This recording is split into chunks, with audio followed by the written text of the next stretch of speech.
Thieves, Egypt, the 9th day of the 3rd month of Akit, 714 years before Christ. A princess walks through corridors carved from limestone that has stood for 1,000 years. Her name is Shepenwit, daughter of Pharaoh Ossoran III, and she is 14 years old.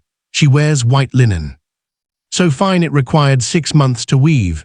Gold circlets her wrists and throat. Her hair has been dressed with oils that smell of myrrh and frankincense.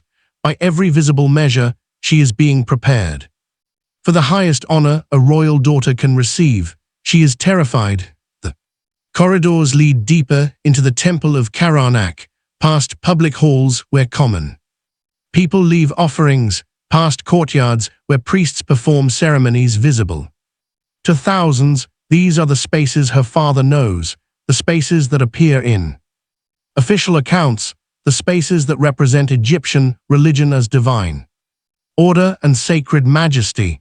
But she walks beyond those spaces now, through doorways that only priests may pass, down passages that narrow with each turn, toward chambers that exist in no public record, toward rituals that will never be described in hieroglyphs meant for common eyes.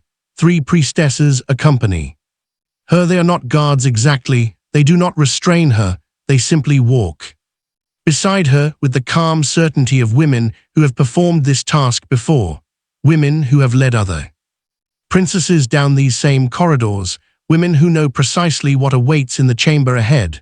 One of them, the eldest, speaks. You understand the honor being bestowed upon you. You will become God's wife of Ammon. You will speak for the divine. You will mediate between the earthly realm and the celestial. Your father's kingdom depends on your service. Shepenwit understands the words. She has been taught their meaning over the past 6 months of preparation, but understanding and acceptance are not the same thing. She knows what the public ceremony will involve tomorrow, the pronouncements before assembled crowds, the ritual marriage to the god Amun performed in the main temple, the titles conferred, the honors proclaimed. What she does not know is what happens tonight in these hidden chambers during rituals that her father, the most powerful man in Egypt, has never witnessed and will never be told about in detail. The gap between public ceremony and private reality is where the true transformation occurs. And it is about that gap that no one has spoken honestly. Her father sits in his palace at this very moment, perhaps 50 paces away through stone walls that might as well be mountains. He believes his daughter is being prepared for the morning ceremony. He believes she is being instructed in her final prayers and purifications. He has been told that tonight's rituals are too sacred for even pharaohs to witness, that the god requires privacy with his chosen consort during these final preparations. He believes this because refusing to believe would require action he cannot take. The treaty with the Ammon priesthood has been signed. The political arrangements are complete. Shepenwit's dedication secures Egyptian stability in a time when foreign powers threaten from all directions. Her father has sacrificed his daughter to preserve his kingdom. Acknowledging what that sacrifice actually costs would destroy him. Better to believe the priests. Better to trust the religious authorities who promise that honor and devotion await his child. Meanwhile, that child walks towards something her father cannot imagine and would not permit if he understood. The corridor ends at a door, not the gilded massive doors of the public temple. This door is plain limestone, indistinguishable from the wall except for the slight seam that marks its outline. One priestess produces a key. The door swings inward with a sound that echoes off stone. The chamber beyond is small, perhaps 15 ft across, circular. The walls are covered in hieroglyphs that Shepenwit can read, but whose meanings in this context feel threatening rather than sacred. Instructions, procedures, the documentation of what has occurred in this space for centuries. At the center sits a stone basin filled with liquid that gleams dark in lamplight, not water, something else. The smell is bitter, medicinal, overlaid with incense smoke that coils through the chamber. 4 priests wait in the shadows. They wear the leopard skins that mark the highest ranks of the Ammon priesthood. Their faces are painted with ochre and kohl in patterns that transform them from men into representations of divine authority. They do not speak, they simply watch as sheep and weep enters. The eldest priestess gestures toward the basin. The purification must be complete. Remove your garments and enter the sacred water. This is the moment when the public narrative and the hidden reality begin to diverge. Everything that follows occurs under the language of sacred ritual, divine service, and holy transformation. But the reality involves procedures that would horrify Shepwit's father if described in plain language. The genius of the system is that it never will be described in plain language. It will be recorded as religious ceremony. It will be remembered as the honored dedication of a princess to divine service, and Shep and Weep will never be able to tell anyone what actually happened in this chamber, not because she will be prevented from speaking, but because the system has developed techniques for ensuring that victims cannot articulate their own violation without simultaneously desecrating the sacred foundations of Egyptian society. But here is what makes this moment truly remarkable, what makes it worse than anything happening in public view. 3 chambers away, another woman sits alone. Her name is Amenorous I, and she held the position of God's wife before the adoption system was implemented. She is 53 years old. She has lived in this temple complex for 38 years, and she knows exactly what is happening to Shep and Weep right now because the same thing happened to her decades ago. She could walk to that chamber. She has the authority. She is still God's wife, soon to be replaced, but not yet dismissed. She could enter that room and stop what is about to occur. She sits in her quarters instead, hands clenched, breathing carefully controlled, while sounds that should not exist reach her through the stone walls. She has learned over decades that intervention is impossible. The one time she tried to warn a younger woman about what awaited, she was subjected to purification rituals that lasted 3 days and left her unable to walk for a week. She learned. She adapted. She survived by not interfering with the system's perpetuation. But tonight, the sounds are louder than usual, or perhaps she is simply more aware, or perhaps after 38 years of numbness, something has cracked and she can feel again. Whatever the cause, she sits in luxury that mocks her powerlessness and listens while another girl is destroyed in the name of divine service. Tonight you will discover how the Ammon priesthood constructed this system, how they rose to power that rivaled pharaohs themselves, how they transformed religious authority into mechanisms of control over royal women, how they developed rituals that served political and personal exploitation while maintaining the appearance of divine service, how they built infrastructure within temples that created spaces beyond oversight, how they selected, isolated, and transformed the daughters of Egypt's rulers into instruments that served priestly power. You will discover what happened to women who tried to resist, what happened to the servants who witnessed and tried to help, what happened to family members who attempted intervention. You will learn about the economic systems that made this exploitation profitable, the legal frameworks that made it technically legitimate, the religious justifications that made it psychologically acceptable to thousands of participants. This is not speculation. This is not sensationalized fiction. This is documented history that Egyptologists have been piecing together from temple inscriptions, tomb records, administrative papyri, and archaeological evidence. The sources exist. The patterns are clear. The individual stories emerge from careful analysis of what the official records say and, more importantly, what they strategically omit. The god's wife of Ammon was real. Shepwit was real. The Other women who held this title were real. What happened to them was systematic, calculated, and hidden under layers of religious language that made honest discussion nearly impossible even for contemporaries. Before we continue, understand that what follows examines power, religion, and exploitation in ways that are deeply disturbing. These were not random acts of individual cruelty. This was institutional practice maintained across centuries. The horror lies in the systematic nature, in the administrative competence, in the way that sophisticated civilization constructed frameworks that transformed abuse into sacred duty. Stay until the end, because what you'll learn will completely shatter everything you thought you knew about ancient Egypt. Like the video and subscribe to the channel to support a fellow history enthusiast, and tell me where you're watching from in the comments. I'm always amazed by how far these stories reach. Now let us return to that chamber beneath Karnak and discover what happened when Shep and Weep stepped into that basin. But first, we must understand how this system came to exist in the first place, because the origins reveal intentions that later propaganda tried to obscure.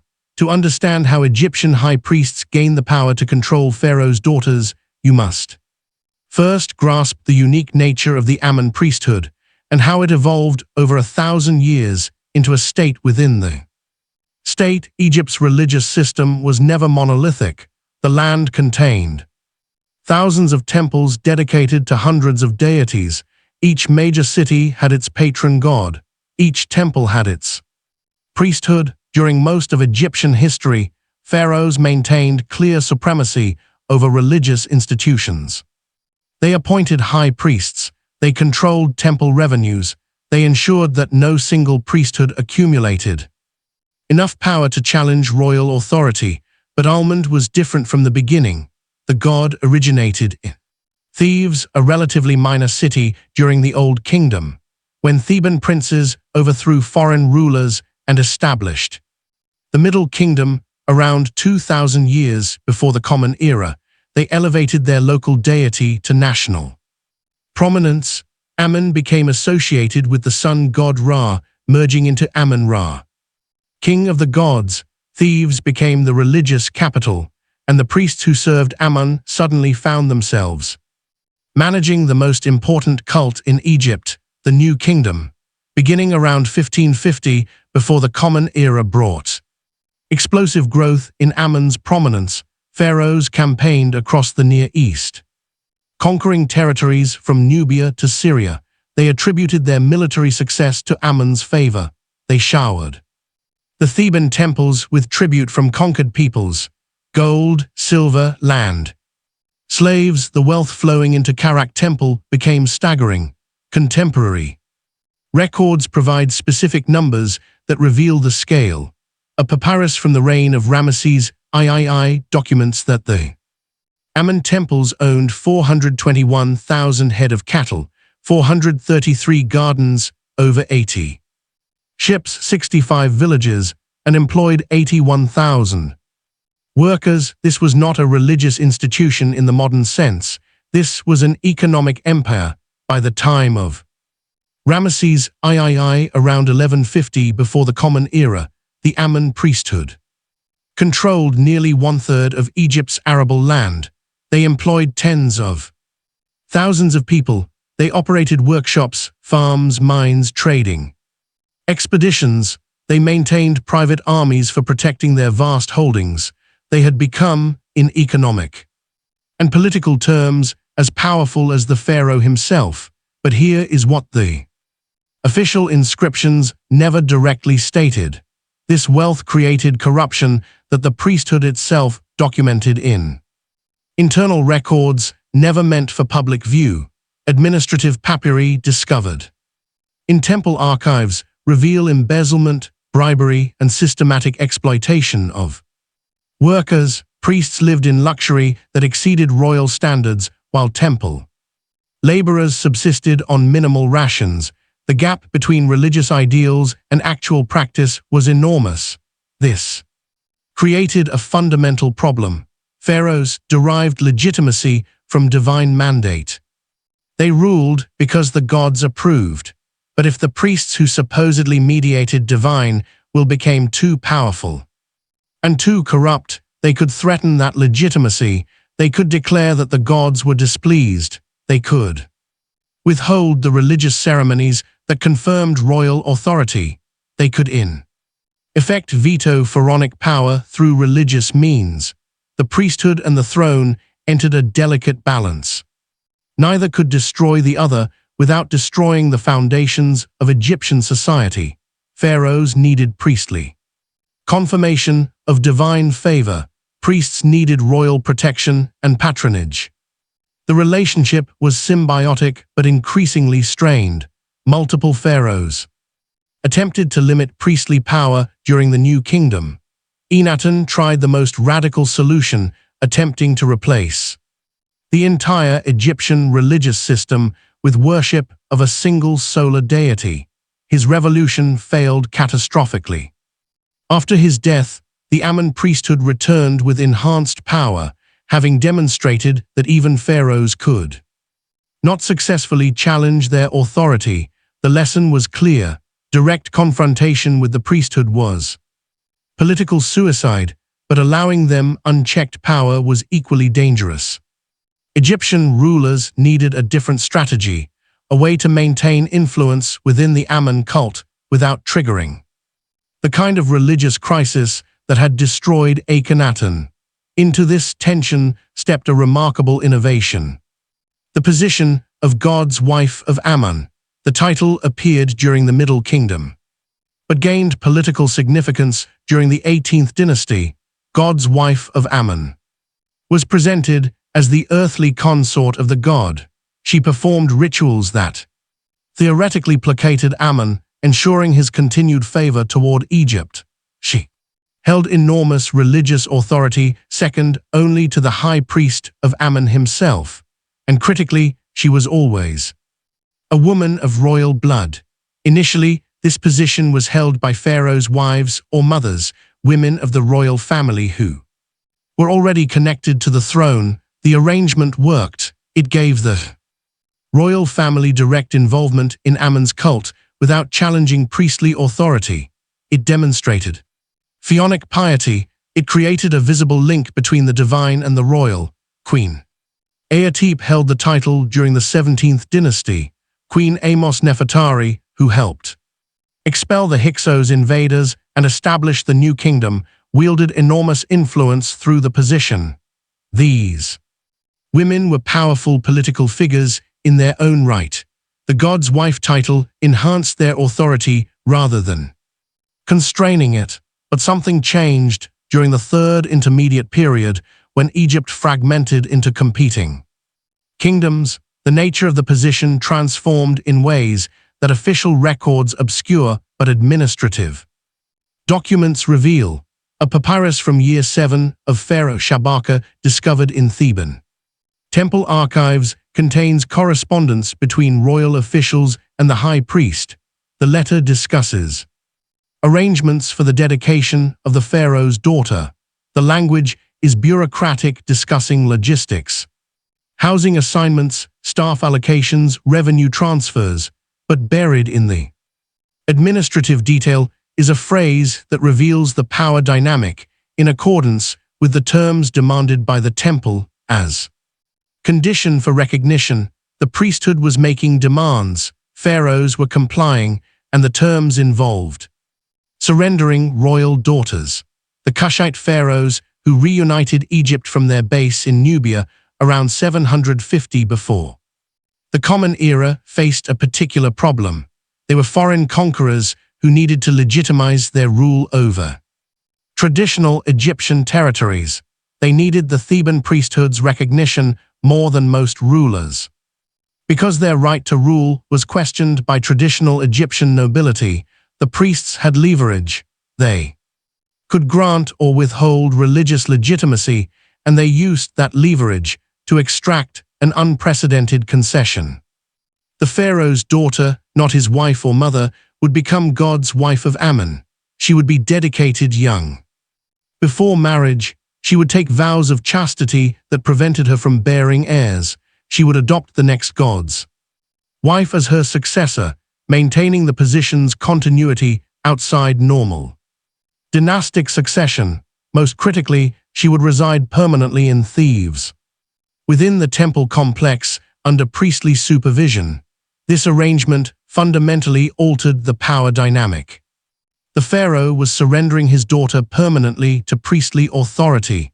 She would never marry, she would never produce heirs who might strengthen royal power. She would live her entire life inside an institution, controlled by the very priesthood that the throne was trying to manage. The priests presented this as honoring royal devotion. They described it as the highest privilege.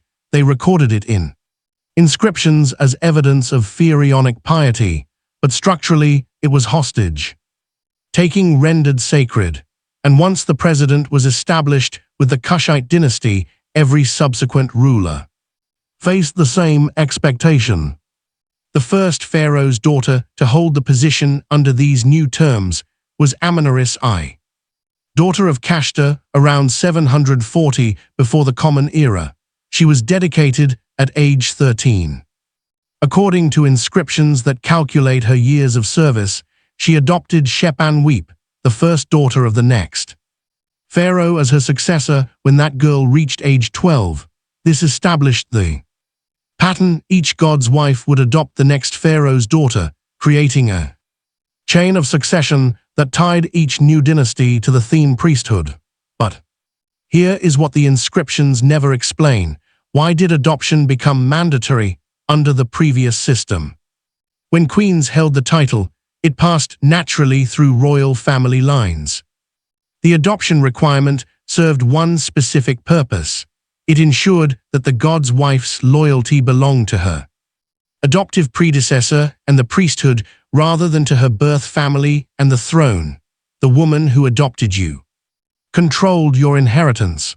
She determined whether you received the estates and authority associated with the position. She evaluated your performance and could theoretically revoke the adoption if you proved unsuitable.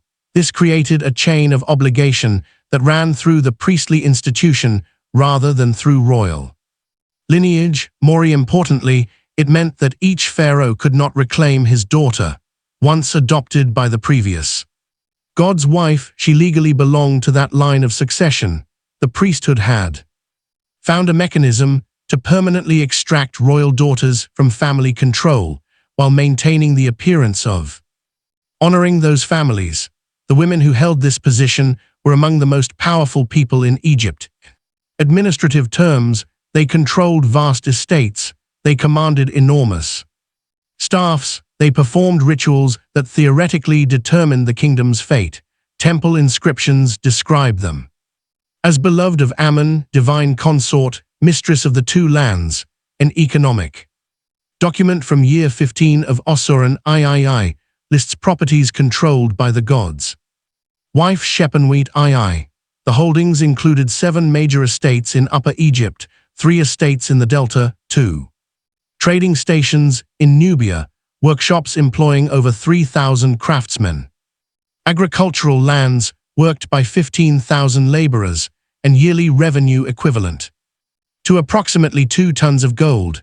This was real power, real wealth, real authority over thousands of lives and enormous resources. But power and autonomy are not synonymous. These women exercised authority only within frameworks completely controlled by the priesthood. They performed rituals designed by priests. They lived in quarters maintained by priests. They were surrounded constantly by priestly officials who managed every aspect of their existence. They wielded enormous influence but possessed no actual freedom. And beneath the official inscriptions, beneath the public ceremonies, beneath the recorded honors, lay a hidden reality that no public document would ever explicitly describe: the initiation rituals whose details were kept from even the pharaohs, the isolation techniques that prevented genuine human connection, the physical control mechanisms disguised as purification practices, the exploitation dressed in sacred language, all of it. Documented only in fragments, in careful readings of what sources omit rather than what they state, in archaeological evidence of spaces whose functions were never officially recorded, in the traumatized bones of women whose mummies reveal what inscriptions conceal. The basin contained water mixed with natron. The salt compound used in mummification, the symbolism was deliberate. Shepwit was undergoing ritual death. Her previous identity as Pharaoh's daughter was being dissolved. What emerged from the basin would be something new, something that belonged to the temple. Rather than to her family, she removed her fine linen as instructed. The priestesses took each garment carefully, folding them with ritualistic precision. These clothes would be stored in a sealed chamber. She would never wear them again. They represented her former life now ending. The water was cold. Despite the warm Egyptian night, she stepped into the basin, the liquid rising to her waist. The natron burned. Where it touched her skin, a chemical irritation that intensified as minutes passed. This was expected. This was part of the purification. The priests began chanting in Old Egyptian, the sacred language used only in religious contexts. Shep and Weep understood fragments, references to death and rebirth, to the dissolution of earthly ties, to emergence as divine vessel. The language was ancient even to her, carrying weight from centuries of usage. In similar contexts, one priest approached the basin carrying a razor of sharpened copper. The priestesses had already removed most of her body hair during the 6 months of preparation, but this final razor was ceremonial. He began with her head, shaving away the last traces of hair while continuing the chant. Hair carried personal identity in Egyptian belief. Removing it symbolized removing attachment to individual self. But the symbolism had practical purposes, too. The complete removal of body hair marked her as different from all other women in Egypt. Anyone who saw her would know immediately that she belonged to the temple. She could not disguise herself, could not blend into normal society, could not escape without being instantly recognizable. The shaving was marking as much as symbolism. When the shaving was complete, the priestesses poured additional natron solution over her head, letting it run down her face and body. The burning intensified. She closed her eyes. She had been instructed not to cry out, not to show distress. Any sign of resistance would indicate unfitness for divine service. Any sound would mean she lacked the strength required for her sacred duties. Any visible discomfort would suggest she was unworthy. This was the first test. Endure discomfort in silence. Demonstrate capacity for submission to procedures that hurt without providing explanation or comfort. Prove that obedience superseded personal feeling. Show that you could suffer without complaint. She passed. She remained silent except for the shallow breathing she could not entirely control. The priests noted her compliance. One made a mark on a papyrus scroll recording her successful first trial, after what felt like hours but was perhaps 30 minutes. They lifted her from the basin. The priestesses dried her with linen and dressed her in new garments, not the fine decorative clothing she had worn before, simple white linen, the kind worn by priests during temple service, functional uniform marking her as belonging to the institution rather than representing royal status. The garments were identical to those worn by dozens of other temple servants. This was intentional. She was being transformed from unique princess into interchangeable component of the religious apparatus. Her individuality was being systematically stripped away, replaced with institutional identity. They led her to an adjoining chamber. This space was larger, its walls covered with paintings depicting the god Amun in various forms. The dominant image showed Amun as a man with an erect phallus, a common representation. Emphasizing the god's creative and generative power, Shepwit had seen such images before in public temples where they represented abstract concepts of fertility and creation, but here in this private chamber with 4 priests watching her, the images took on different meaning. This was not abstract theology, this was preview of what was about to occur.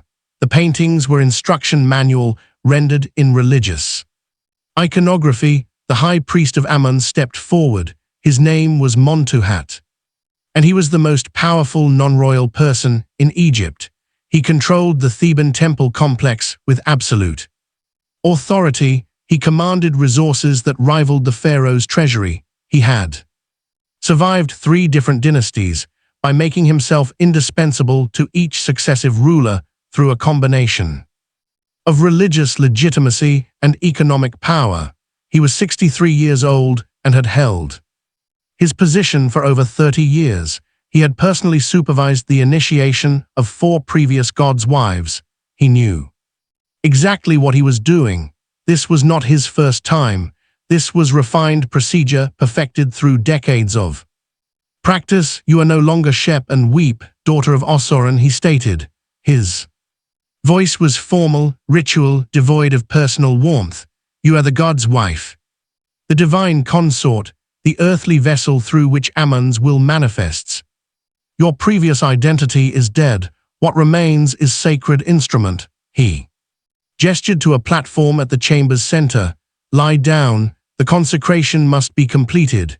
This was the moment when initiation transitioned into something else, something that would never be described in official records, something that occurred in dozens of such ceremonies across the centuries, but was systematically excluded from documentation, something that served no religious purpose but served many personal and political ones.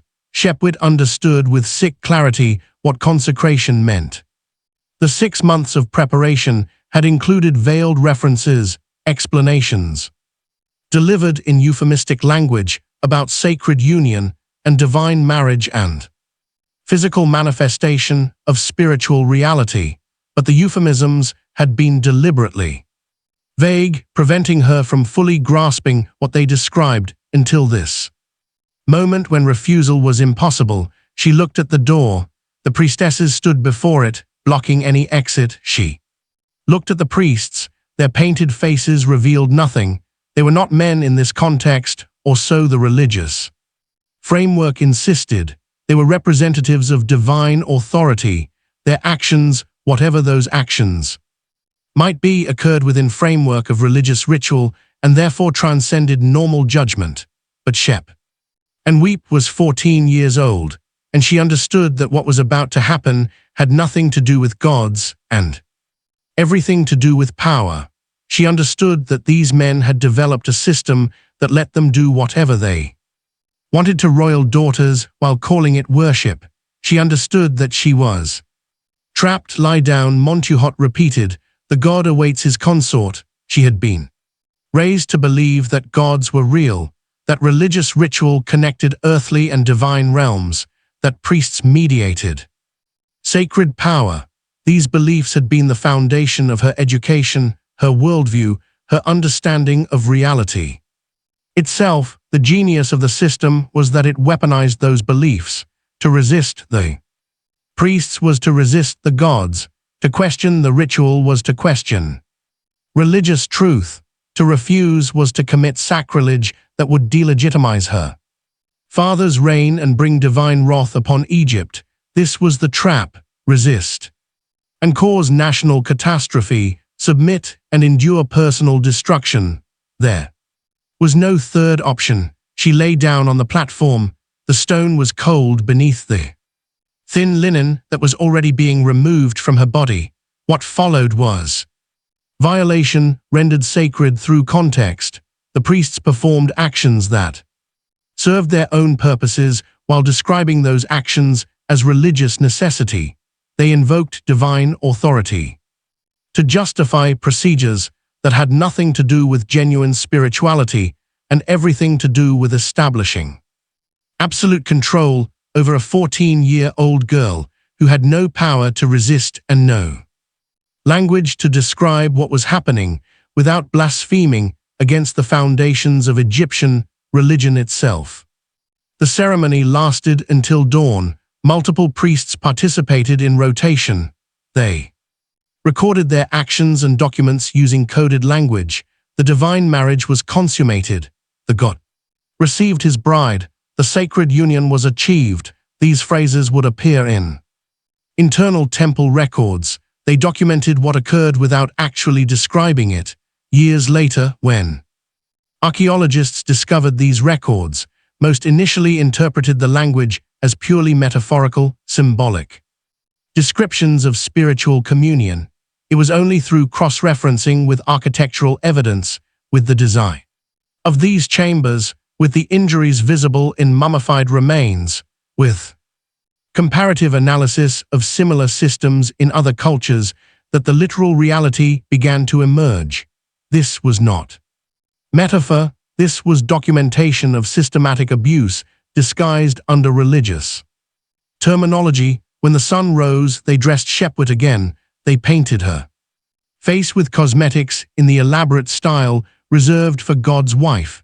They placed gold circlets on her wrists, ankles, and throat. They arranged a ceremonial collar of lapis lazuli and carnelian across her shoulders. They positioned a crown of gold and silver on her newly shaved head. They transformed her appearance from victim to goddess. This was crucial. Anyone who saw her now would see regalia and authority. They would not see the damage, would not notice that she could barely walk, would not recognize that she was in shock. The elaborate presentation obscured the trauma underneath. They led her to chambers that would become her permanent residence within the temple complex. The rooms were magnificent. Painted walls depicted scenes of religious triumph. Furniture of ebony and ivory filled the spaces. Linen curtains embroidered with gold thread separated sleeping areas. From reception rooms, every surface demonstrated wealth and care. She could barely register her surroundings. The physical pain was severe, but the psychological damage was far worse. She had been systematically violated by men invoking religious authority. She had been unable to resist without committing sacrilege. She had been transformed from Pharaoh's daughter into something that belonged entirely to the priesthood. And the most horrifying aspect was that in 6 hours, she would be expected to appear in the main temple for her public dedication ceremony. She would stand before thousands of witnesses. She would accept the title of God's wife formally. She would smile and demonstrate grace and show the people of Egypt that she was honored to serve. The gap between what had just happened and what she would be required to perform was the space where her identity shattered completely. 6 hours later, Shepwet walked into the main courtyard of Karnak Temple. 10,000 people had assembled to witness her formal dedication. Her father, Pharaoh Ossoran, sat on a throne positioned before the temple entrance. The high priest, Montuhamad, stood beside him. Between them, an empty space awaited Shep and Weep. She moved with careful steps, every movement calculated to hide the physical damage from the night's initiation. Attendants had provided her with medicinal preparations that dulled the pain enough to walk. They had applied additional cosmetics that concealed any visible signs of distress. They had dressed her in garments specifically designed to support her body while appearing ceremonial. The crowd saw a princess in magnificent regalia. They saw gold and lapis lazuli catching sunlight. They saw a young woman who appeared serene and graceful. They saw exactly what the system wanted them to see.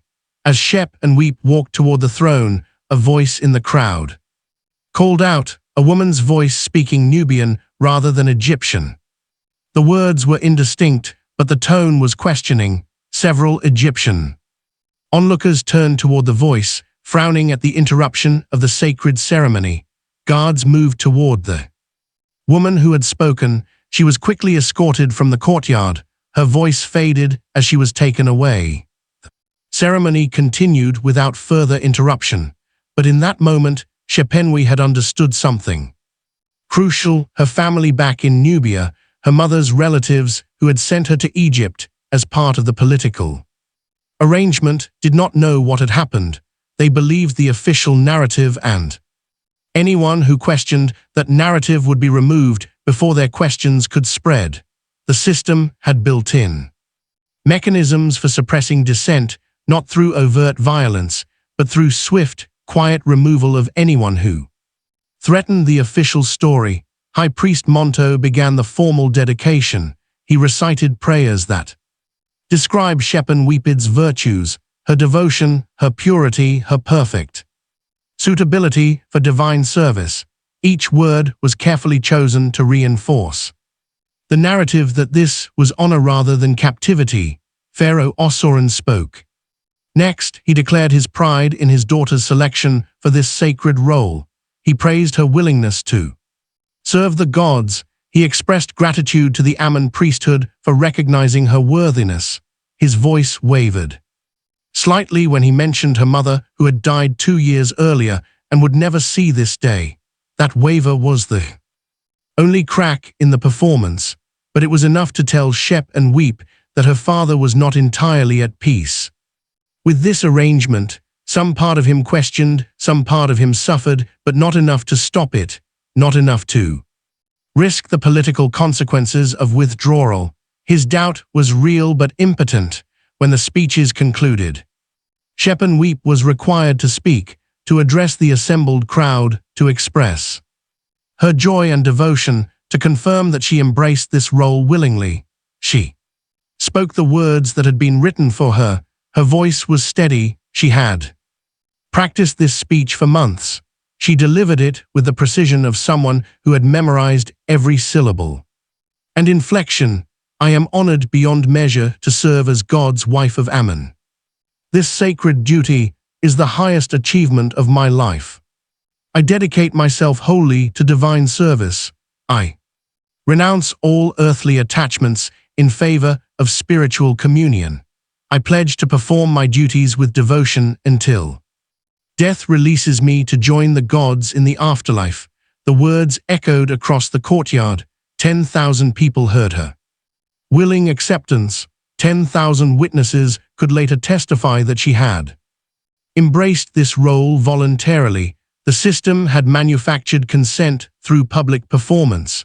After the ceremony, there was a feast. Shepenwip sat at the high table between her father and Montuhot. She was expected to eat, to drink, to converse pleasantly with visiting dignitaries who congratulated her on her elevation. Each bite of food was torture, each smile was agony, each polite response required drawing on reserves of strength she did not know she possessed. She performed for 6 hours while her body screamed and her mind fragmented under the strain of maintaining composure. Her father spoke to her only once privately during a moment when attention had shifted to musicians entertaining the guests. He leaned toward her and said quietly, "Your mother would be proud. You honor our family." She looked at him, really looked at him, saw the careful way he avoided her eyes, saw the tension in his jaw, saw the slight tremor in his hand as he lifted his cup. He knew on some level he knew this was wrong, but he had made his choice: political stability over his daughter's welfare, the kingdom over the individual. "Thank you, father," she replied. The words were hollow. They both knew it. That was the last private conversation she ever had with him. He departed the next day, returning to his palace in Lower Egypt. She remained in Thebes. The separation was permanent by design. If you're still listening, comment number 1 below too. Let me know you're here. Like the video and subscribe to the channel to show me your support if you haven't already. Now let's continue. The chambers assigned to the god's wife were magnificent. They occupied an entire wing of the temple complex with private courtyards, bathing facilities, and decorated walls that depicted her official status. She had a staff of 50 servants.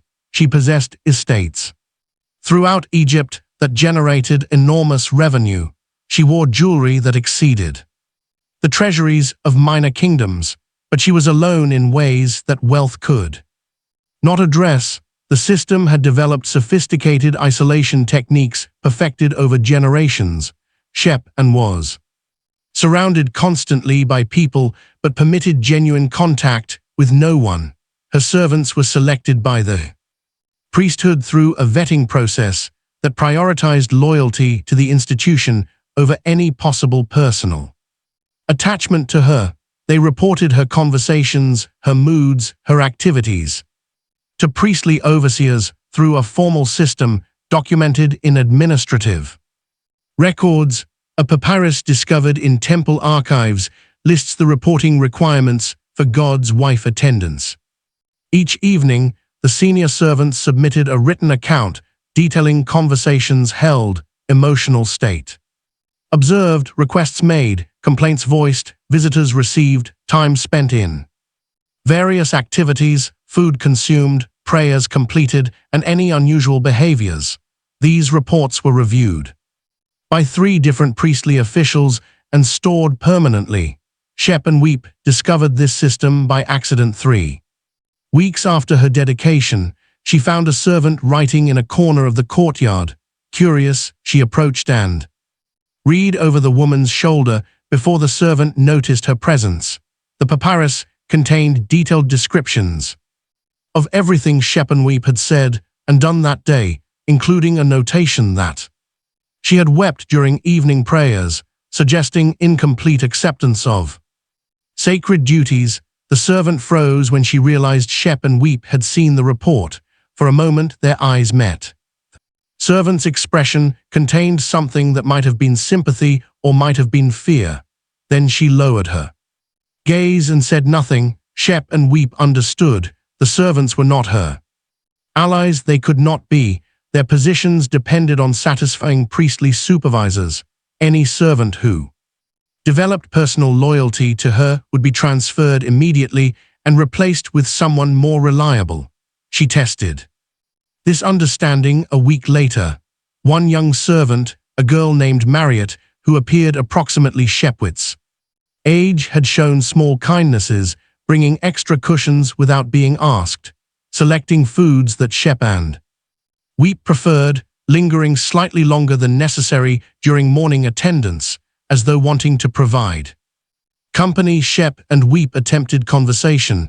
Where are you from? Maria. From Abidas, God's wife. The response was formal. Do you have family there? I am dedicated to temple service. My family is the priesthood. The answer was clearly rehearsed. But before you came here, did you have parents? Siblings? Mary's face became carefully blank. I served the temple. Nothing before matters. 2 days later, Maria was gone. A different servant took her place. When Shepenwi had asked what had happened, she was told that Maria had been reassigned to serve at a different temple. The priesthood rotated servants regularly to ensure fresh perspectives. The message was clear: do not form attachments. Anyone who showed potential for genuine connection would be removed. The isolation was deliberate and enforced. Shep and Weep was forbidden from leaving the temple complex without priestly escort. The restriction was framed as protection. The god's wife was too sacred to move freely among common people. Her purity required isolation from contaminating influences. The official explanation emphasized her elevated status, but the practical effect was imprisonment. She could not visit markets, could not walk through thieves, could not see the Nile except from her courtyard windows, could not experience any aspect of normal Egyptian life. Her world contracted to the temple walls and the courtyards within. She could receive visitors only with prior approval granted by priestly administrators. Her father sent representatives 3 times during the first year. These visits occurred in public courtyards under priestly supervision. Armed guards stood at the courtyard entrances. Servants positioned themselves within hearing distance. Privacy was impossible. The first representative who arrived was her father's chief scribe, a man named Amenhotep, who had known Shep and Webb since childhood. He had taught her to read hieroglyphs. He had brought her gifts on feast days. He had been part of her life before everything changed. When she saw him enter the courtyard, her first instinct was to run to him, to beg for help, to tell him everything that had happened during the initiation, to plead for rescue. But the guards were watching. The servants were listening, and Amenhotep's first words told her that honest communication was impossible. "Princess, forgive me, God's wife," he corrected himself formally. "Your father sends greetings and asks after your well-being. He hopes you have adapted successfully to your sacred duties." The formal language, the careful title, the emphasis on adaptation. He was signaling that this conversation would be official, that he could not help her even if she asked, that his role was to report back to her father that everything was acceptable. "Please tell my father that I am well cared for and honored to serve," she replied, using the phrases she had been taught, the response that would satisfy everyone except her father's heart and her own. They talked for perhaps 30 minutes. The conversation was entirely surface, details about the temple estate she now managed, questions about her health answered with appropriate reassurances, mentions of political developments in Lower Egypt that had no connection to her new existence. When Amenhotep departed, she understood that even the minimal contact these visits provided would offer no relief.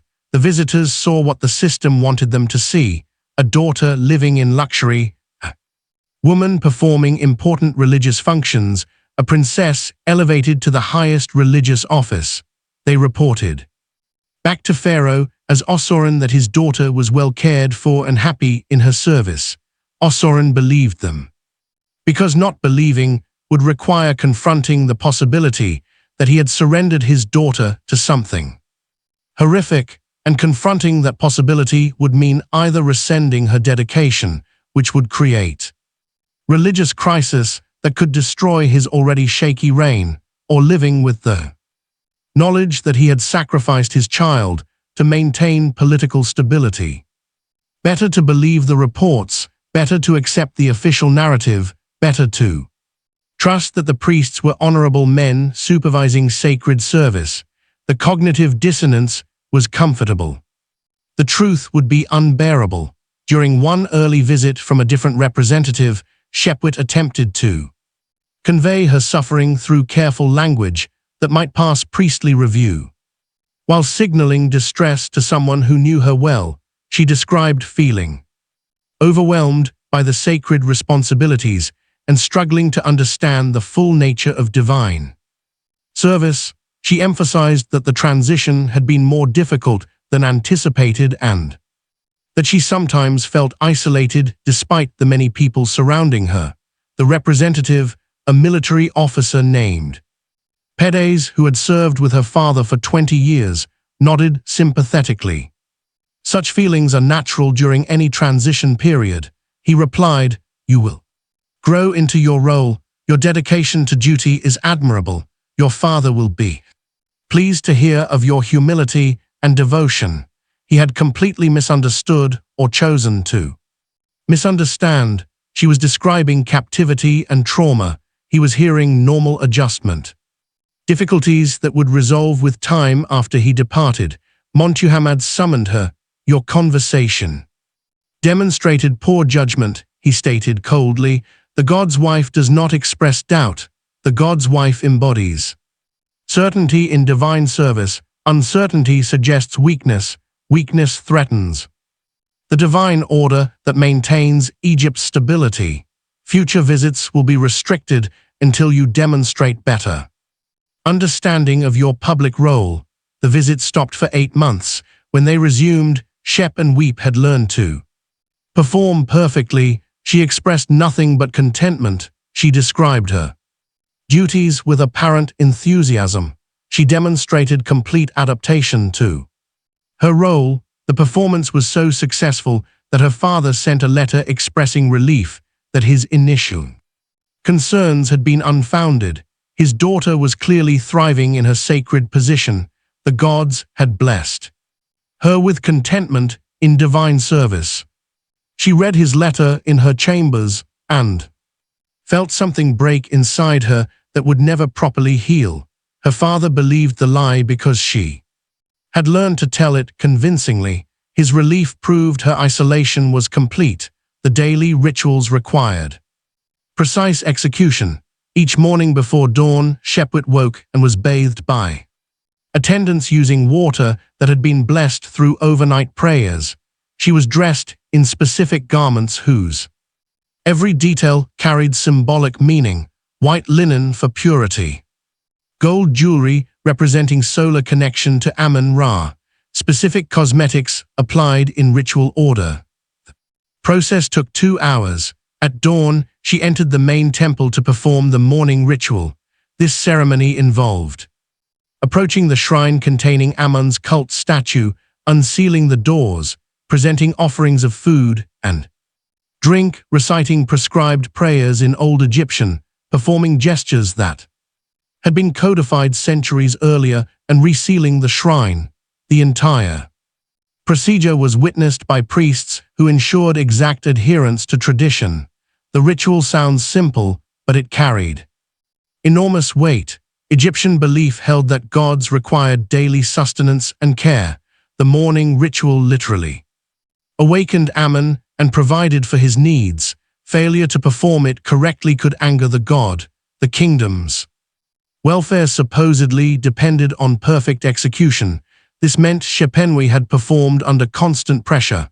Any mistake, any deviation from the exact prescribed movements, any mispronounced word in the ancient prayers, any sign of improper devotion could be interpreted as dangerous negligence. The priests watched for errors with the intensity of men whose power depended on finding fault, and they always found something. A gesture completed slightly too quickly, a word pronounced with modern rather than ancient inflection, a moment of distraction visible in her eyes. The mistakes were often microscopic.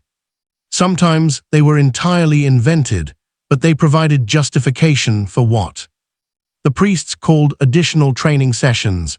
These training sessions occurred in the same chambers where her initiation had taken place.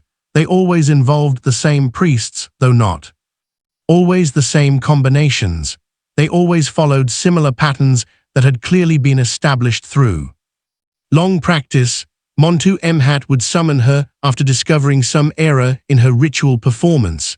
The god was not pleased with this morning ceremony. He would state, "Your pronunciation of the third invocation was careless.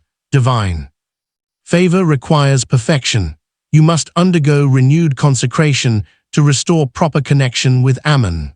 The language remained religiously coded. Renewed consecration, restoration of divine connection, reaffirmation of sacred marriage.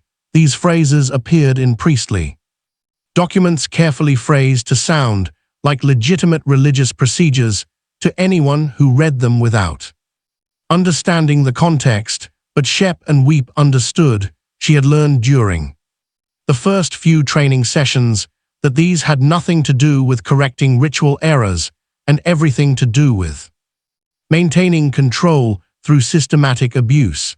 The sessions occurred approximately twice per month during her first year. The frequency was calculated to be sustainable long-term while ensuring she never recovered fully between sessions. Enough time passed that she could function in her daily duties, not enough time passed that she could psychologically stabilize. She learned that resistance during sessions led to increased frequency. The logic was perfectly circular and inescapable. If she showed distress or reluctance, the priest declared that she was losing divine favor and required more intensive intervention. Her resistance proved she needed more of what she was resisting, but if she submitted without resistance, they declared that her perfect obedience demonstrated her suitability for the role, which required regular confirmation through continued sessions. Her submission proved she could handle more. There was no behavior that ended the abuse. There were only behaviors that affected its frequency and intensity. She learned to dissociate during sessions, sending her consciousness elsewhere while her body remained present. This was a survival mechanism that humans had probably discovered as long as trauma had existed. She perfected it to an art form. She could observe herself from outside, watching without fully experiencing, present but absent.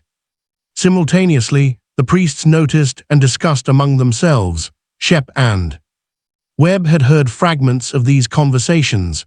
Some priests found the disconnection disturbing, preferring what they called active participation, even though such participation was coerced.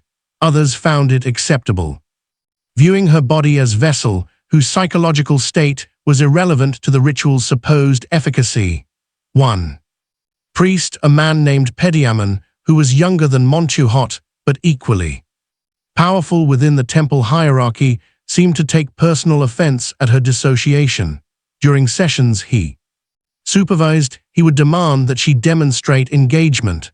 The god requires your full presence, he would insist. When she failed to comply, he would escalate in ways that forced her attention back to her physical body. After several such sessions, she learned to fake engagement well enough to satisfy him while maintaining internal distance. Another performance added to the many she was required to give. Between training sessions, her days followed repetitive patterns: morning rituals, breakfast in communal areas with other temple personnel, though she ate at a separate table that marked her unique status. Afternoons managing her estates through administrative staff who brought reports and sought decisions on resource allocation, evening prayers and offerings, ceremonial cleansing before sleep. The administrative work was genuine and demanding. She was managing an economic entity that employed thousands of people and generated enormous revenue. The work required intelligence, judgment, and careful attention to detail. It could have been satisfying under different circumstances, but knowing that all her authority derived from a position she had been forced into, that every decision she made perpetuated the system that controlled her, that her competent administration only proved the priesthood's wisdom in selecting her, drained the work of any potential satisfaction. She was skilled prisoner, performing skilled labor that benefited her captors. The better she performed, the more the system succeeded. During Shep and Weep's third year as God's wife, something happened that revealed how the system dealt with threats to its carefully maintained narratives. A servant girl named Tia had been assigned to Shep and Weep's household 6 months earlier. Tia was young, perhaps 13 or 14, and had been dedicated to temple service by parents who could not afford to feed their large family. She was bright, observant, and unfortunately for her survival, she possessed a conscience that the temple had not yet managed to suppress entirely. Tia witnessed one of Shep and Weep's training sessions by accident. She had been sent to deliver a message to the senior priestess and had taken a wrong turn in the underground sections of the temple complex. She found herself outside the chamber where such sessions occurred. The door was slightly ajar. Through it she heard sounds that should not exist in a sacred space. She listened for perhaps 30 seconds before an older servant found her and pulled her away. But 30 seconds was enough to understand what was happening, enough to recognize that the honored God's wife was being subjected to something that contradicted every official narrative about divine service. Tia made a catastrophic mistake. She spoke about what she had heard to another young servant, a girl she considered a friend. She described her confusion, her distress, her inability to reconcile what she had witnessed with what she had been taught about the God's wife position. The conversation was reported within hours. Both girls were summoned to appear before a tribunal of senior priests. Shep and learned about this only because the proceedings occurred in a chamber adjacent to her. Courtyard, she heard raised voices. She heard a young girl crying. She heard the measured tones of priests interrogating. She moved close to the shared wall and listened. You claim to have heard sounds suggesting improper activity. Montumuhot's voice carried through the stone. This is serious accusation. You understand that false accusations against sacred ceremonies constitute blasphemy. I'm not making accusations. Tia's voice was terrified. I was only confused about what I heard. I was seeking understanding. Understanding is found through proper channels, not through gossip with other servants, not through spreading doubt about sacred procedures that you lack the education to comprehend. I meant no harm. You were questioning divine authority. You were suggesting that the priests who serve Ammon might be engaging in improper conduct. Do you understand the severity of such suggestions? There was silence, then sobbing, then Montuhat's voice again, colder than before. You have two choices. You can recant these claims entirely, state that you were mistaken, that you misunderstood what you heard, that your confusion led you to inappropriate conclusions. You will accept punishment for spreading false rumors, and you will remain in temple service under closer supervision. Or you can maintain these claims, in which case you will be declaring yourself unreliable and unfit for sacred service. You will be expelled from the temple and return to your family in disgrace, carrying documentation that you were dismissed for blasphemy. Your family will face social consequences that may include loss of property and status. Bennett closed her eyes. She knew what Tia would choose. The girl had no real choice. Insisting on what she had heard would destroy her family. Recanting would allow her to survive, though under conditions that would ensure she never spoke freely again. I was mistaken. Tia's voice was barely audible. I misunderstood. I apologize for my confusion. Louder, so the assembled witnesses can hear your recantation clearly. I was mistaken. The desperation was palpable. I misunderstood what I heard. I apologize, please. I was wrong. The tribunal concluded. Both girls were punished. Tia received 20 lashes for spreading false rumors. The other girl received 10 for listening without immediately reporting. Both were transferred to hard labor duties in the temple kitchens, where their contact with other personnel would be limited. Shep and Weep never saw Tia again, but the message was clear. The system had mechanisms for dealing with witnesses. It did not require killing them. It merely required forcing them to recant publicly, punishing them severely, and ensuring that anyone else who considered speaking would understand the costs. Later that evening, Montum visited Shepwit's chambers. This was unusual. He normally summoned her rather than coming to her. You were listening, he stated. Not a question. I heard voices, she replied carefully. A servant girl made unfortunate mistakes today, she demonstrated the dangers of insufficient education, leading to false conclusions about sacred matters. I trust you understand how easily confusion can spread among the uneducated. He was warning her, making clear that the system would protect itself, that even if she spoke, even if she attempted to describe what happened during training sessions, no one would believe her. They would call it confusion, misunderstanding, blasphemous misinterpretation of sacred ritual by someone who lacked proper theological education. Despite being God's wife, I understand, she said. I am pleased that you do. It would be unfortunate if confusion spread to higher levels, if someone of your status expressed misunderstandings about sacred procedures. Such confusion from the God's wife herself could create serious religious crisis, could call into question the divine order that maintains Egypt's stability, could threaten your father's legitimacy as Pharaoh, since his daughter's divine service legitimizes his rule. The threat was explicit. If she spoke, her father would suffer. The political arrangement that her dedication supported would collapse. She would not just be destroying herself, she would be destroying her family's power. I have no confusions, she replied. I understand my sacred duties completely. Muhammad smiled. It was a smile of someone who had successfully reinforced control. I knew you were the right choice for this position. Your intelligence serves you well. Continue demonstrating such wisdom. He departed. Shepwit sat in her luxurious chambers, surrounded by gold and silk, and understood that even the possibility of speaking honestly had just been eliminated. The system had demonstrated its ability to deal with witnesses, had shown what happened to those who questioned, had made clear that resistance was futile. She was alone in a way that transcended mere physical isolation. She was epistemologically alone. The truth of her experience could not be shared, could not be verified, could not be validated by anyone.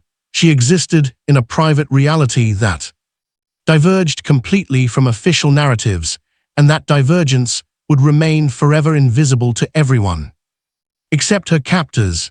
In 74 before the Common Era, when Shep-an-Weep was 24 years old and had survived a decade as God's wife, she was required to adopt a successor. The new Pharaoh Shabaka had unified Egypt under Kushite rule and needed to demonstrate his piety to traditional Egyptian nobility. The standard arrangement was negotiated. His daughter Amenorис, aged 12, would be dedicated as the next God's wife. Shepwit was instructed to participate actively in the adoption and initiation. The system had developed this practice deliberately over previous generations, having the current God's wife assist with the new one's initiation served multiple purposes. It demonstrated continuity, it provided experienced guidance, and most cynically it implicated the previous victim in the victimization of the next. This was perhaps the cruelest aspect of the entire system. It transformed victims into perpetuators. It ensured that even women who suffered recognized the necessity of making others suffer. It created chains of trauma that bound each generation to the next. Shepwit met Amenorис during the 6 months of preliminary preparation. Girl reminded her devastatingly of herself 10 years earlier.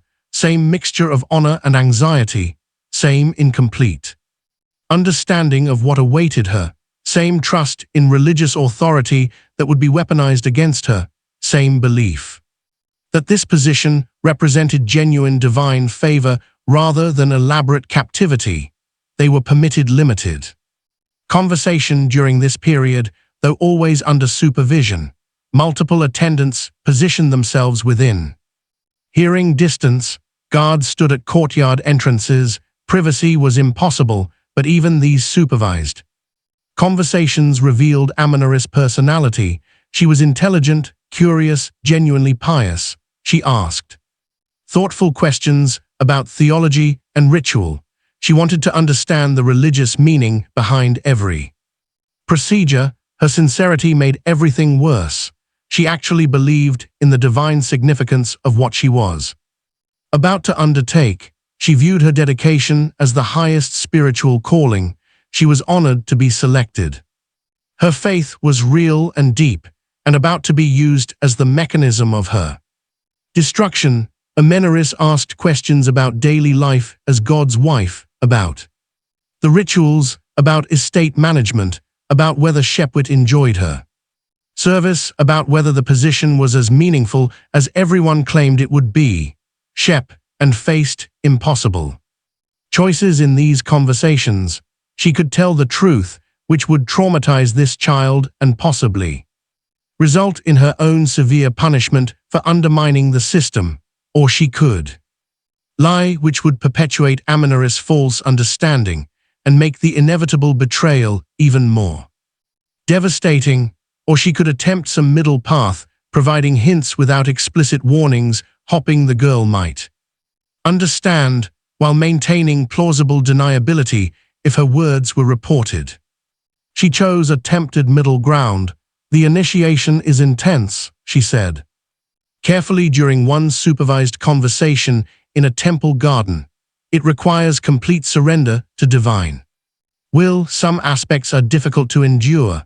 You will need strength beyond what you currently know you possess. I am prepared to give everything to divine service, Amiris replied with earnest devotion. I thought the same thing, but preparation and experience are different. Just remember what I am telling you now.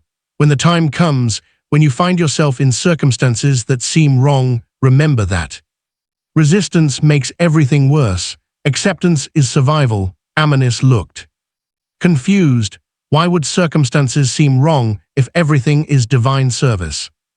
Because you are human, because your human understanding is limited, because the gap between human comfort and divine requirement can be vast. Just remember, acceptance is survival. The girl nodded, slowly, clearly uncertain what to make of these cryptic warnings.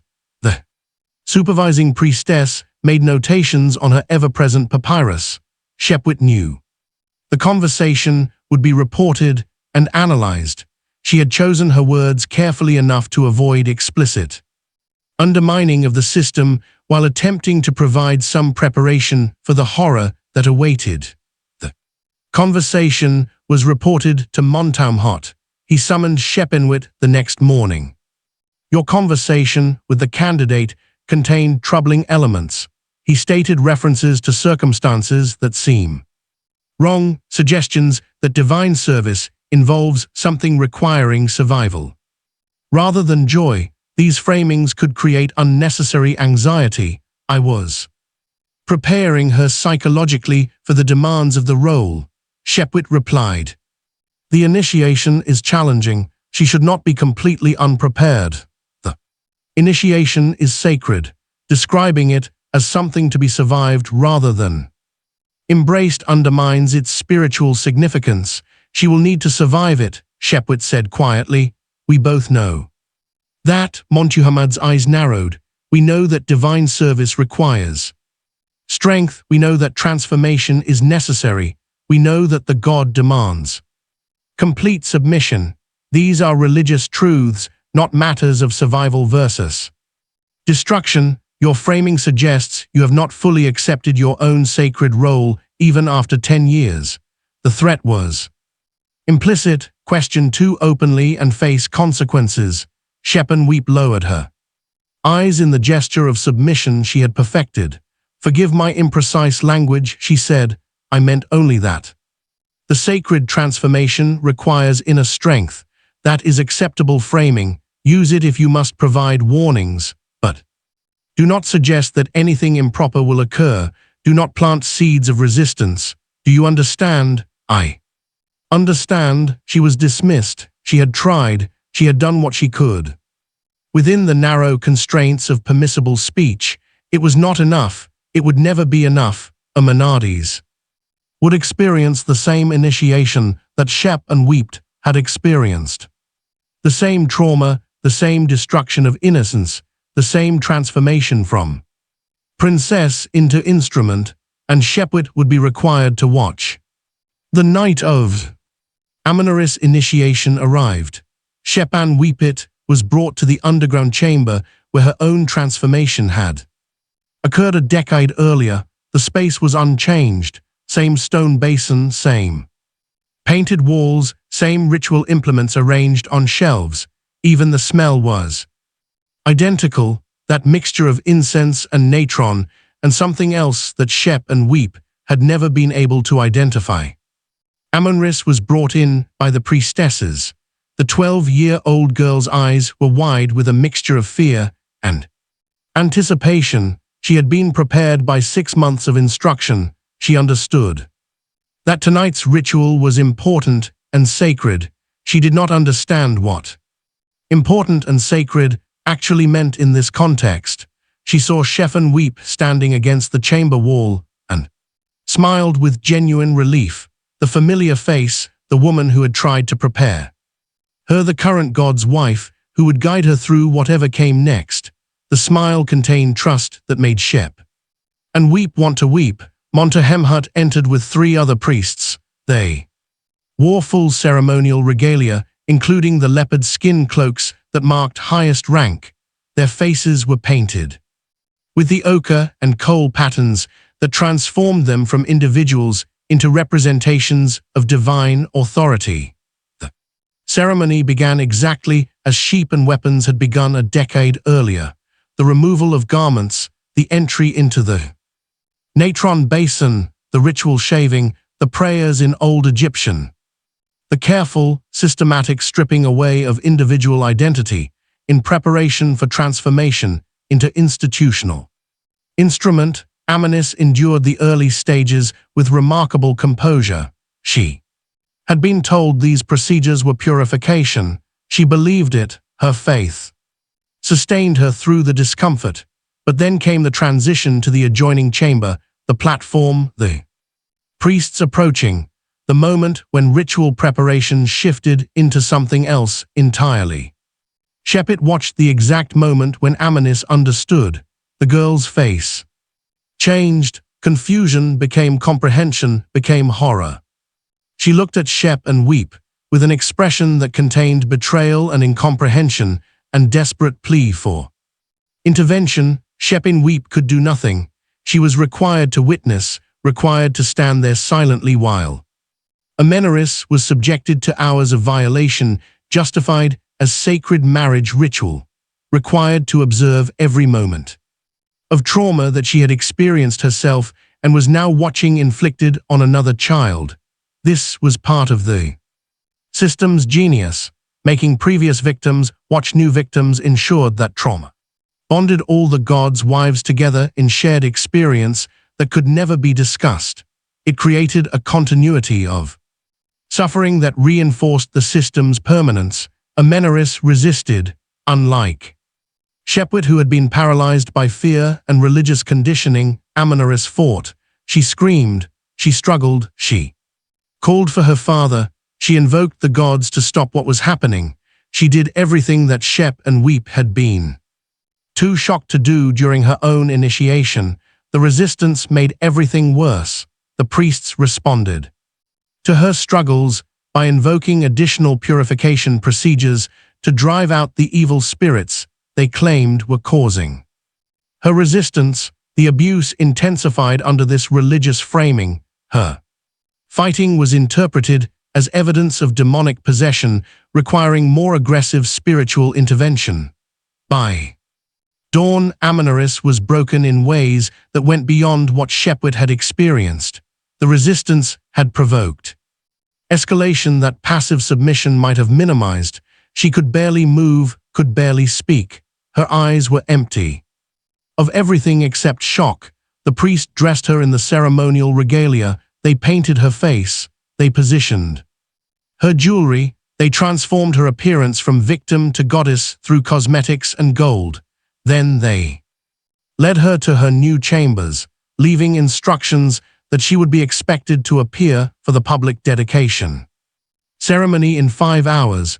Shep and Weapon was dismissed to her own quarters. She returned to her luxurious rooms and sat motionless until dawn fully broke. She had just watched a 12-year-old girl be systematically destroyed. She had been unable to prevent it. Her presence had been required as witness and implicit sanction. The system had forced her to become complicit, had made her part of the machinery that produced new victims, had ensured that she could never fully separate herself from the institution that had destroyed her, because she was now part of the process that destroyed others. This was the final step in her own transformation. She was no longer merely victim, she was perpetuator. The distinction had been eliminated. Her survival depended on continuing to function within the system that required periodic new victims. She could not resist without resisting her own survival. When morning came, both Shepard and Amenorus appeared at the public dedication ceremony. Both women performed their assigned roles. Both demonstrated grace and composure before thousands of witnesses. Both confirmed that divine service was honor rather than horror. The gap between public performance and private reality had never been wider, but the gap was invisible to everyone except the women who inhabited it. Years accumulated into decades. Shepwit's life became a succession of identical days marked only by external events that had no direct connection to her existence. Pharaohs changed, political conflicts erupted and resolved, foreign invasions came and went, and through it all, the god's wife system continued functioning exactly as designed. Shep and Pet became expert in her role. Through sheer repetition, she could perform the morning ritual with mechanical precision, her body moving through gestures that had become automatic after 15,000 repetitions. She managed her estates with competent efficiency, making decisions that maximized revenue for the temple while maintaining her laborers at minimally acceptable conditions. She trained 2 more successors after Amenoris. Each initiation, another trauma that she was required to witness and enable. By her 40th year, she had become what the system wanted her to be, a sustainable captive, a long-term compliant prisoner, whose adaptation was so complete that she no longer required active management. She performed her functions without resistance. She mentored new victims. She demonstrated to younger women that survival within the system was possible if they surrendered completely. She was model success story of systematic human transformation, but beneath the performance, something remained, some fragment of the 14-year-old girl who had walked those corridors toward the initiation chamber.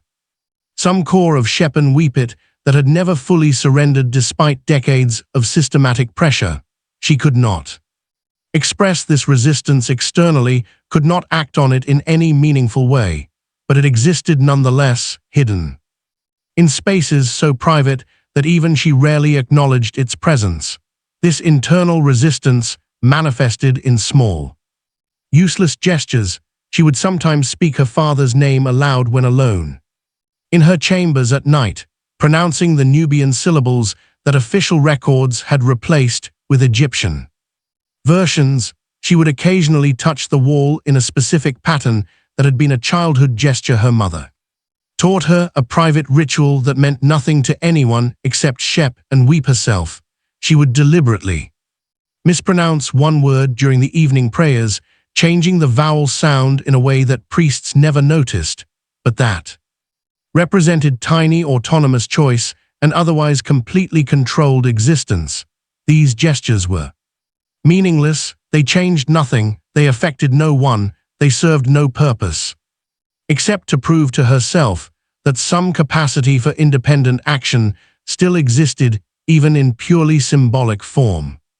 They were all she had, and they were enough to maintain the last thread of identity that the system had not managed to completely erase. The infrastructure that enabled the God's wife system was vast and sophisticated. Understanding its full functioning requires examining not just the individual experiences, but the institutional structures that made those experiences inevitable rather than exceptional. The Karnak temple complex was one of the largest religious centers in the ancient world. At its height, it covered over 200 acres. It employed tens of thousands of people. It contained dozens of buildings including temples, administrative offices, workshops, storage facilities, housing for priests and servants, and the specialized chambers where God's wives lived. Archaeological excavation of the God's wife quarters has revealed architectural features that illuminate the system's nature. The residential wing was located in the southern section of the complex, connected to the main temple through a series of corridors, but separated from public areas by multiple checkpoints. The quarters themselves were luxurious, but designed with control as primary consideration. The sleeping chambers had only one entrance, opening onto a courtyard that was itself accessible only through a guarded gateway. Windows were positioned high on walls, providing light and ventilation, but preventing sight lines to areas outside temple control. Adjacent rooms housed permanent staff who could monitor the god's wife. At all times, the architectural layout made surveillance simple and escape impossible. The bathing facilities were elaborate with pools fed by underground aqueducts and heating systems that warmed water for winter use. But these luxurious baths were positioned in areas where priests could access without passing through public spaces.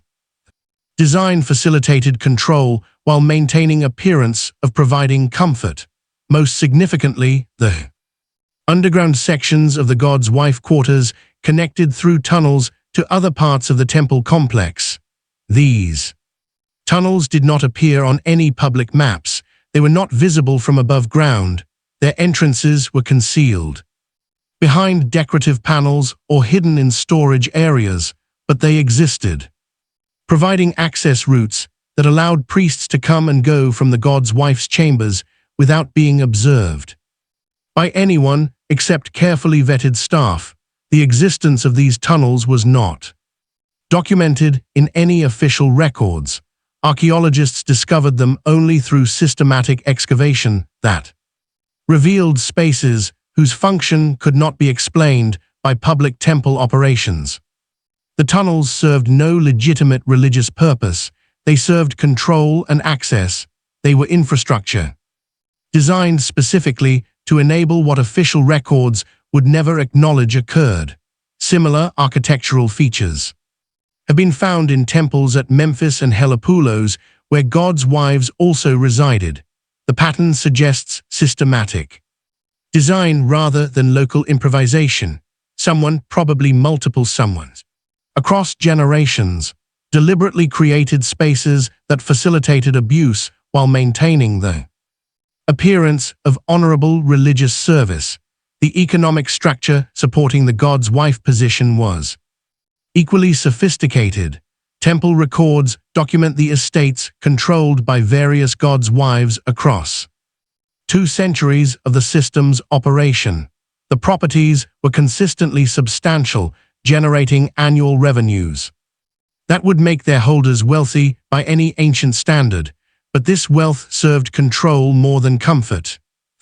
God's wife could not personally access her theoretical riches.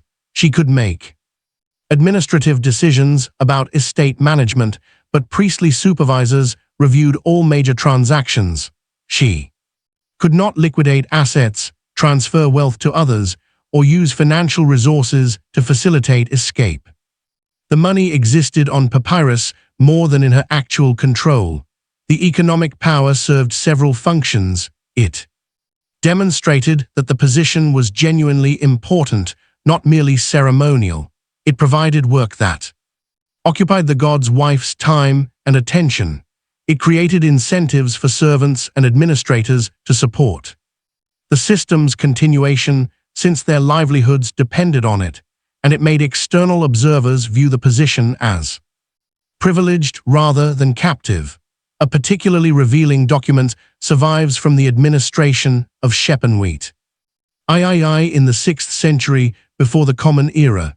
It is a contract for supplying the god's wife's household with luxury goods, including incense, cosmetics, fine linens, and jewelry. The contract specifies enormous quantities at substantial cost.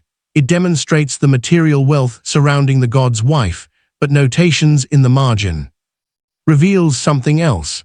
Instructions about which items should be presented to the god's wife for selection versus which should be provided directly to chambers by standard allocation.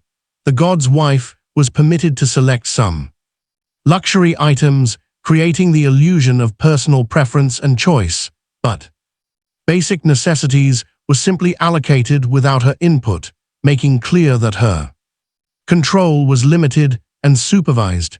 The entire economic structure was theater. Real resources flowed through her authority. Real administrative work was required, but ultimate control remained with the priesthood that could override her decisions, restrict her access, or revoke her privileges entirely if she proved difficult. the legal frameworks legitimizing the system derived from religious law that had developed over millennia of Egyptian civilization. Egyptian priesthoods had always held special status. Egyptian temples had always controlled substantial properties. Egyptian religious positions had always included elements of service and dedication.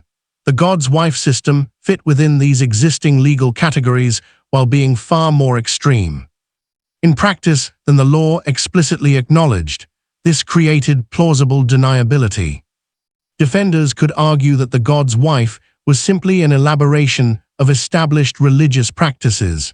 Critics, who pointed out the captive nature of the position, could be dismissed as attacking Egyptian religion itself. Rather than questioning a specific institutional practice, the legal legitimacy combined with religious authority made principled opposition nearly impossible without committing blasphemy. The psychological techniques employed were refined through generations of practice. Initial trauma during initiation served to shatter existing identity. Ongoing isolation prevented formation of support networks. Elaborate performance requirements forced victims to become complicit in their own captivity. Fragmentary privileges granted for compliance created investment in the system. Public displays of wealth and power made external rescue appear unnecessary. Forced participation in subsequent initiations implicated victims in perpetrating the same abuses they had suffered. These techniques combined into a comprehensive system of control that modern psychology would recognize as sophisticated. The priesthood had discovered through trial and error what worked to transform resistant individuals into compliant instruments. They had documented successful approaches in internal training materials that taught each generation of priests how to maintain the system. A fragmentary text discovered in temple archives contains instructions for managing difficult transitions with new God's wives. The document provides specific recommendations for correcting resistance and ensuring proper integration. The language is clinical, treating human transformation as technical problem requiring systematic solution. The recommendations include isolation periods, repetitive rituals designed to create dissociative states, and careful manipulation of rewards and punishments to shape behavior. The document is undated, but the handwriting style suggests origin in the late New Kingdom, probably around 800 before the Common Era. This means the techniques had been systematized centuries before Shepwit's time. She was not the first to experience these methods. Dozens of women before her had been subjected to the same carefully refined procedures. The system had learned from experience what worked. The generational impact extended far beyond individual women's lifetimes. Royal families learned that dedicating a daughter to divine service was inevitable. Political cost of ruling Egypt. Pharaohs raised their daughters with this expectation, perhaps unconsciously preparing them psychologically for captivity in ways that made the trauma easier to inflict. The normalization occurred across generations until the practice seemed natural rather than horrific. The servants who staffed the God's wife quarters, the priests who administered the system, the officials who managed the estates, the countless people whose livelihoods depended on the institution's continuation, all learned to rationalize their participation. They focused on their specific duties rather than confronting the cumulative horror. They told themselves they were serving Egyptian religion, maintaining divine order, ensuring the kingdom's stability. They avoided looking directly at what they were enabling. This is how systematic oppression operates at scale. Through institutional structures that make horror routine, through economic incentives that make exploitation profitable, through role division that distributes responsibility so thoroughly that no single participant bears psychologically crushing weight through religious or ideological framing that makes atrocity appear necessary or even virtuous. The God's wife system succeeded because it wove together all these elements into a coherent whole that was resilient across centuries of political change. It persisted through foreign invasions, civil wars, dynastic transitions, and dramatic cultural shifts. It survived because it served functions that multiple parties found useful, and because challenging it required confronting the foundations of Egyptian religion and society. We return now to Shep and Weep walking through those corridors toward the initiation chamber, the moment before everything changed, the moment when her life divided into before and after. The 14-year-old girl who believed she was being honored, who trusted that divine service meant genuine spiritual elevation, who had no way to imagine what sacred ritual actually meant in this context. She stepped into that basin, the cold water and burning natron touched her skin. The priests began their chants, and in that moment, one version of Shep and Wheat ended and another began, not because she chose transformation but because the system left her no choice except submission or destruction. What followed were 42 years of captivity, rendered comfortable through silk and gold, 42 years of isolation from everyone who knew her before her dedication, 42 years of systematic abuse, masked as religious ritual, 42 years of performing public contentment while maintaining private resistance, 42 years of surviving without hope because the system gave her no alternatives except death or endurance. Shepin died in 665 before the Common Era at age 56. She had held the position of God's wife of Ammon for 42 years. She had outlived her adoptive predecessor, her father, 3 of her brothers, and most of the priests who had initiated her. She had witnessed dramatic political changes. She had seen Egypt conquered by Assyrians and reconquered by native dynasties. She had survived through sheer endurance in conditions designed to break her completely. Her death was recorded formally in temple documents. Priesthood organized elaboratory ceremonies. She was mummified with the highest quality techniques available, using expensive materials and skilled specialists.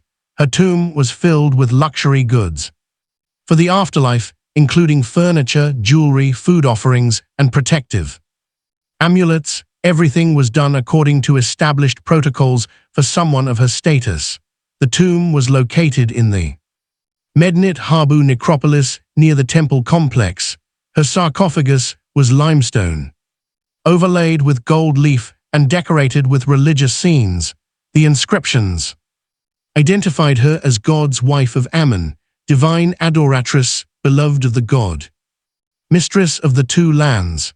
Her carts bore the elaborate titles she had accumulated during 4 decades of service. She was memorialized exactly as the official record insisted she should be, but her body tells a different story.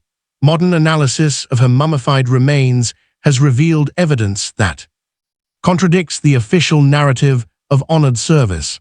Her skeleton shows significant damage consistent with chronic trauma sustained over many years. Multiple healed fractures in ribs and facial bones suggest repeated impact injuries. Joint deterioration in hips and knees indicates the kind of repetitive stress that results from specific types of sustained abuse.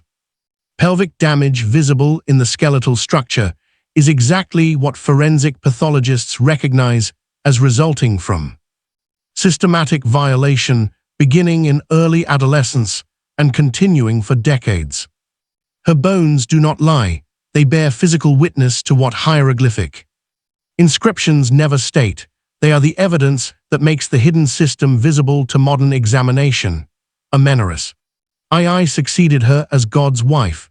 The transition was seamless according to official records. The system continued without interruption. One woman died and Another took her place, and the institutional machinery simply adjusted and kept functioning.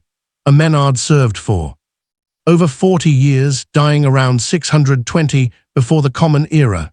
She was succeeded by Shepwit III, who served until approximately 600 before the Common Era.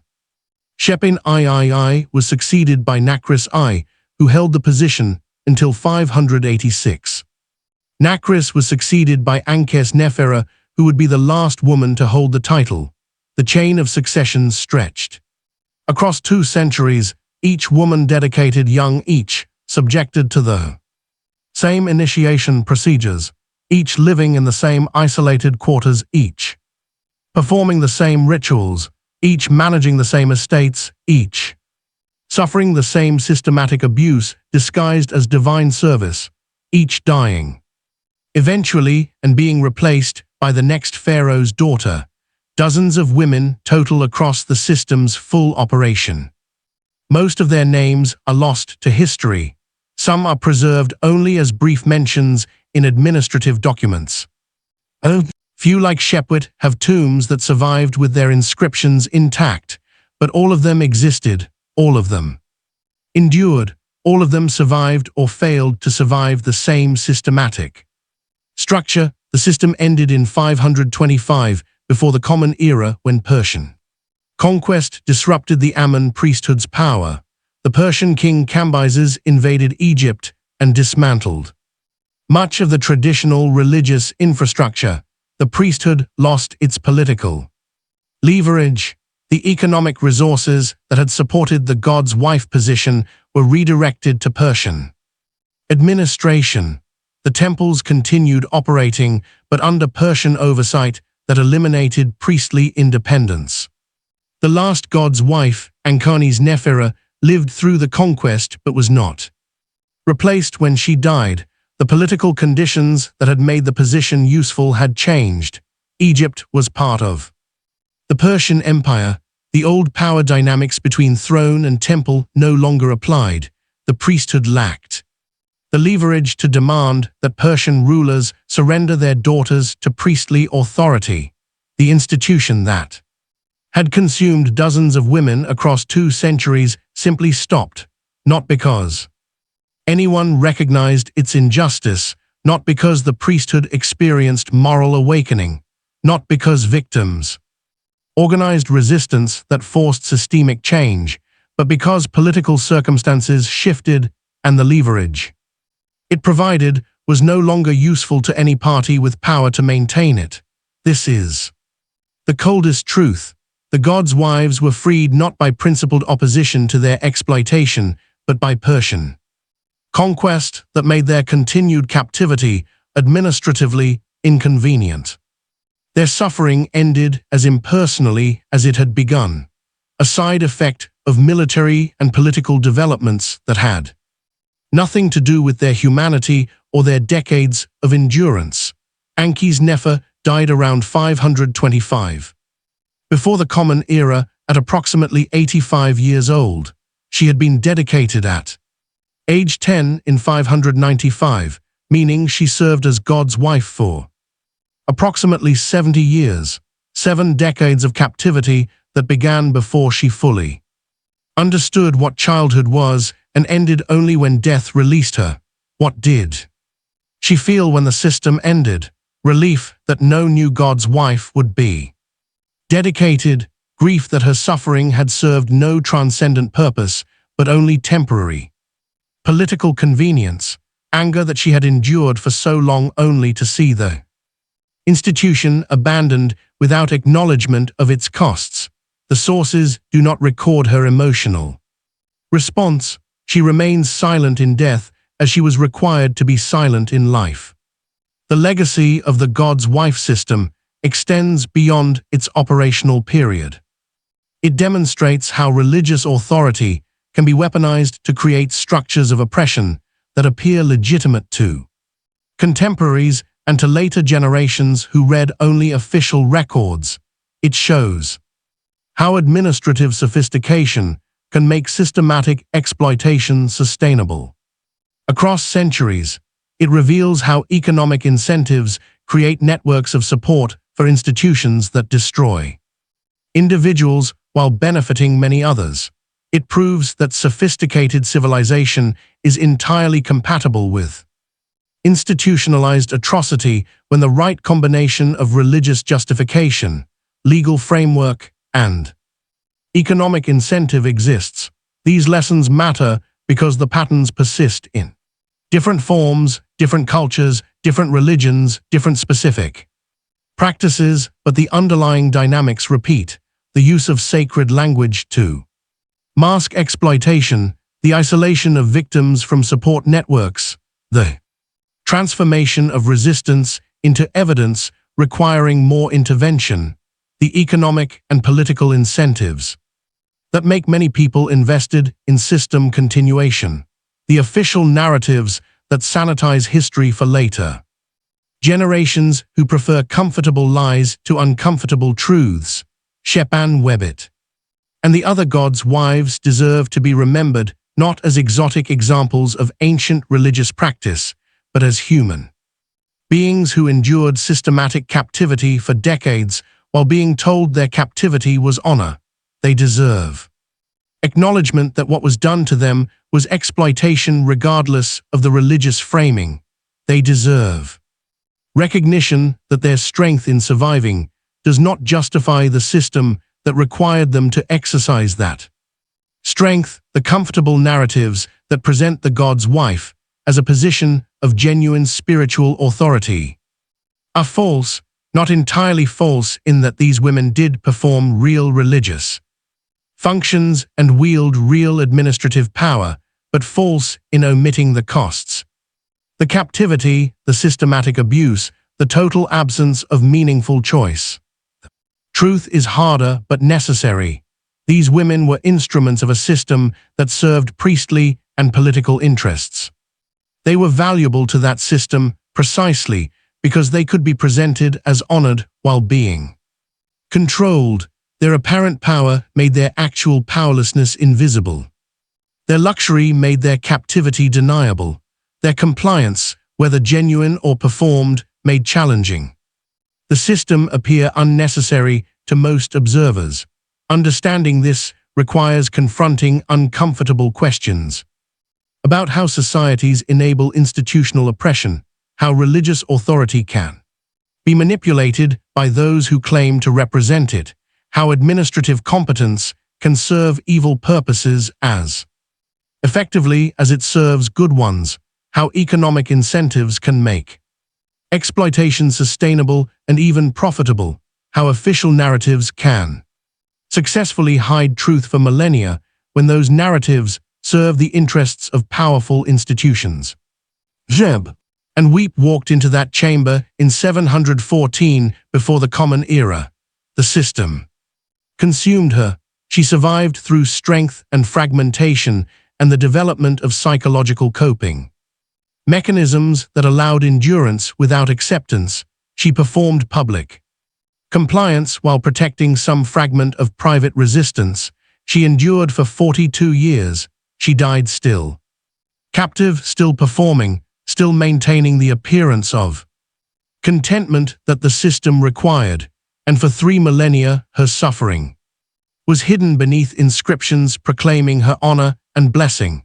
She deserves better memorial than official lies. She deserves acknowledgement of what was actually done to her. She deserves recognition as someone who survived systematic exploitation while maintaining fragments of resistance that the system tried but failed to completely eliminate. She deserves to be remembered not as God's wife of Ammon, beloved of the god, but as Shepwit, daughter of Ossoran, captive for 4 decades, dead at 56, whose bones bear witness to truths that all the elaborate inscriptions tried to hide, but could not completely erase. Remember her name, remember what was done to her, remember that it was systematic, religiously justified, economically supported, and successfully hidden from honest examination for 3,000 years. Remember that comfortable historical narratives often conceal uncomfortable truths that are harder to accept but more important To understand, remember that examining those truths requires questioning authority, analyzing gaps in official records, privileging physical evidence over propagandistic text, and being willing to conclude that honored institutions were actually mechanisms of exploitation. If this glimpse into history's hidden darkness has left you wanting to uncover more buried truths, I've prepared another journey into the shadows of the past that you won't want to miss. Click on the video appearing on your screen now to discover another shocking chapter that history tried to erase. And if you found this exploration as compelling as I did, hit that subscribe button so we can continue peeling back the layers of history together. These voices deserve to be heard, even though they were systematically silenced in their own time through religious language that made honest discussion impossible. These stories deserve to be told, even though powerful institutions tried to erase them through propaganda that persisted for millennia. The truth deserves to emerge even when lies have had 3,000 years to solidify into accepted history that most people never question. Remember Shep and weep. Remember all the gods' wives whose names survive in inscriptions that honor them falsely. Remember the women whose names were lost entirely, but whose suffering was equally real, and whose bones tell stories that their mouths were never permitted to speak. Remember that civilization and atrocity are not opposites, but often partners when administrative sophistication combines with moral corruption and religious justification to create systems of systematic exploitation that benefit many while destroying some. The past was not simpler or more innocent than the present. It was complex, brutal, and sophisticated in its capacity for exploitation disguised as honor, acknowledging that truth is essential. Because the human capacity for systematic horror did not end with ancient Egypt or with any other historical period, it persists wherever power can combine authority with isolation, wherever religious or ideological language can mask exploitation as service, wherever economic incentives can create networks of support for institutional atrocity that destroys individuals while appearing to elevate them. Remember, question, examine, and refuse to accept official narratives when evidence suggests darker truths beneath the surface. That is how we honor the victims of systematic oppression. That is how we prevent similar systems from emerging in new forms. That is how we ensure that historical truth serves justice rather than propaganda.